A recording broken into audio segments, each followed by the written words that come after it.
Alright, what's up YouTube? TPiff here, going to bring you a little pros and cons review of Bungie's latest game, Destiny. Before I start this review, I just want to say that I'm not 100% for this game, nor am I 100% against this game, so it's a completely unbiased review, just trying to help out people who are maybe on the edge of whether or not they want to buy it. So without further ado, let's jump into the video. Start with the pros first, and to begin, this game is beautiful for a console game. I'm currently playing on the Xbox One, and in my opinion, it's by far the most graphically advanced game out for both the PS4 and Xbox One.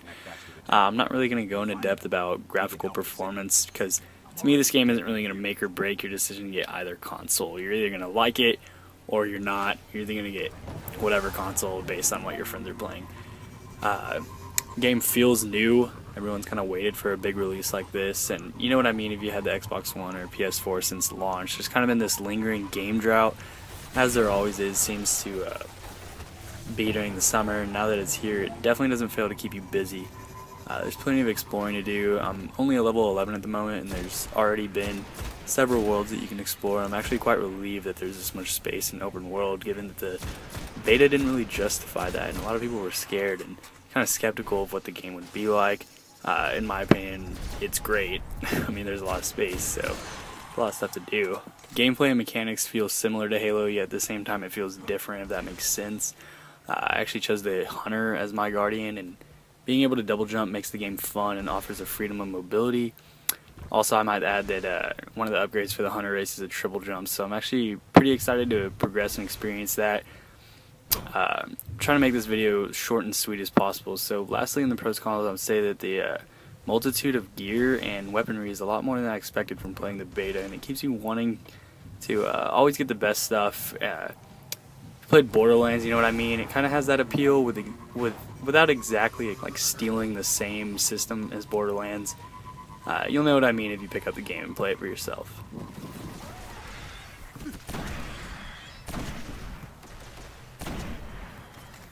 And now the cons. Please note that I'm only a level 11 at the moment, so my criticism could be drastically wrong, and the cons I'm listing could be completely different as I progress through this game. Repetitiveness is definitely an issue in this game. When I play for multiple hours in a row, I seem to get pretty bored quickly, not so much from the exploration, but more so from the mechanics such as shooting. In my opinion, it has sort of a rinse and repeat feel, as if you've done it before. For example, bosses kind of just feel like enemies with more hit points and harder to kill. Although looting is in this game, it feels as if it's just thrown in there and not the main focus of the game, and the only real reward you get from looting is equipment that isn't as good as the equipment you get from actual missions and so on. You find yourself collecting little amounts of money from looting, and rather than rare items, which you really want. To me, there seems to be very little replay value in this game.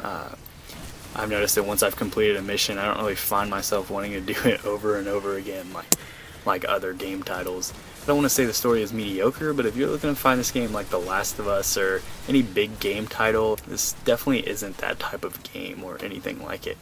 Doing missions with complete strangers oftentimes gets extremely frustrating, seeing as not everyone will be the same skill level as each other. And with harder missions, it gets to a point where you've tried and tried and tried, and you just want to give up because either your teammate doesn't know how to revive you, or they're just plain stupid. A tip for better FPS players: if you want more of a challenge, I advise that you do each mission to the hardest difficulty you can, or you'll find yourself kind of speeding through the campaign faster than you'd like. Alright, so this is actually my first video and first review, and I made it rather fast, if you couldn't tell, but I'd really appreciate if you give me some constructive criticism. And other than that, thanks for watching, and if you enjoyed the video, make sure to subscribe, and for more Destiny gameplay, follow me on Twitch at twitch.tv/TylopiffTV.